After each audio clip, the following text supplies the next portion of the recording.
Hi, నేను మీ పవన్ వాయువేగుల. ఎదురుగుండా కనిపిస్తుంది చూడండి, అది engineering college, SV university engineering college. ఇది యూనివర్సిటీ రోడ్ అండి. ఇది ఎందుకు మీకు చూపిస్తున్నానంటే, ఈ రోడ్లోకి రాగానే ఏదో we feel that we own this place belongs to us అని అనిపిస్తుందండి. Nostalgic we feel. 1990 నుంచి 90s కిడ్స్ మేము. ఈ రోడ్డు చూసినప్పుడల్లా ఏదో పలకరింపు, ఎవరో మమ్మల్ని పలకరిస్తున్నట్టుగా అనిపిస్తుంది. ఎంతలా అంటే ఏదైనా ఊరెళ్ళి కొత్తగా మళ్ళీ తిరిగి వచ్చాము అంటే ఈ చెట్లు, ఈ గోడలు ఇవన్నీ మమ్మల్ని పలకరిస్తున్నాయి, ఎలా ఉన్నావు అని అడుగుతున్నట్టుగా అనిపిస్తుంది. అండ్ ఈరోజు క్లైమేట్ కూడా చాలా బ్యూటిఫుల్గా ఉంది.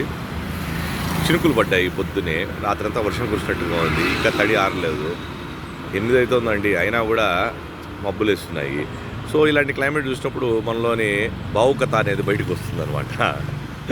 అండ్ మోర్ ఓవర్ మీకు తెలుసు కదా, మీరందరూ ఏడుకొండలవాడ వెంకటరమణ గోవింద గోవింద అని చెప్పి గోవిందనామాలు చెప్పుకుంటూ వస్తారు. మేమేమో సింపుల్గా ఏం జరిగినా పెద్ద ఆయన ఉన్నాడులే, పెద్ద ఆయన చూసుకుంటాడు, మా పెద్ద ఆయన చూసుకుంటాడు అంటాం మేము. సో మేమేంటంటే వీ ఓన్ హిమ్ అనమాట. మేము బయట వాళ్ళం కాదు, మేము ఒక భాగం అయిపోయాం తిరుపతిలో. తిరుపతి అనేది మాలో జీర్ణించుకుపోయింది. అందులోనూ 90s కిడ్స్ కదా మేము, అలాంటి ఫీలింగ్స్ ఎక్కువ ఉన్నాయి. ఇది అలా అనిపిస్తూ ఉంటుంది అనమాట.